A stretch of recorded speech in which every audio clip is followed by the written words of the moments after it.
Kryesocialisti Edi Rama mblodhi pasditën e kësaj të premteje në një takim strukturat e partisë për t'i angazhuar për sigurimin e një mbështetje sa më të madhe për Ogerta Manastirliun, kandidate për kryetare të Bashkisë së Tiranës. Për herë të parë mësohet se kryeministri Edi Rama ka komentuar edhe kritikat e opozitës në lidhje me dekretin e presidentit Bajram Begaj për zgjedhjet në Tiranë, duke garantuar se kreu i shtetit e ka firmosur me vullnetin e tij. Pavarësisht kritikave dhe procesit gjyqësor të nisur nga Erion Veliaj në lidhje me shkarkimin e tij si kryebashkiak dhe dekretin e presidentit, Rama nuk humb kohë, por mobilizon strukturat për zgjedhjet e 9 nëntorit. Edhe pse fushata nis më 1 nëntor, Rama u ka kërkuar që tani të tive angazhim maksimal. Madje gjatë takimit u ka ndarë socialistëve detyrat dhe zonat ku duhet të punojnë për të siguruar këtë mbështetje.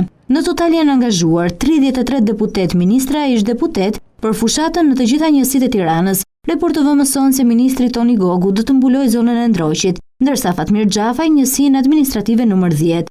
Erion Braçi është caktuar në njësinë numër 5 bashkë me Peleshin dhe Ballën, kurse Blendi Klosi dhe Eduard Shalci rikthehen në Tiranë vetëm për fushatën në njësitë 2 dhe 4. Dy ish-ministrat e drejtësisë, Manja dhe Gjonaj, bashkë me Iris Luarasin, do të angazhohen në njësinë 7. Nga ana tjetër ish deputeti i PS-s Xhemal Qefalia do të angazhohet në zonën e Dajtit, ndërsa Igli Hasani dhe Bora Muzhaqi në njësinë numër 8. Në listë janë edhe disa ministra e deputet të tjerë.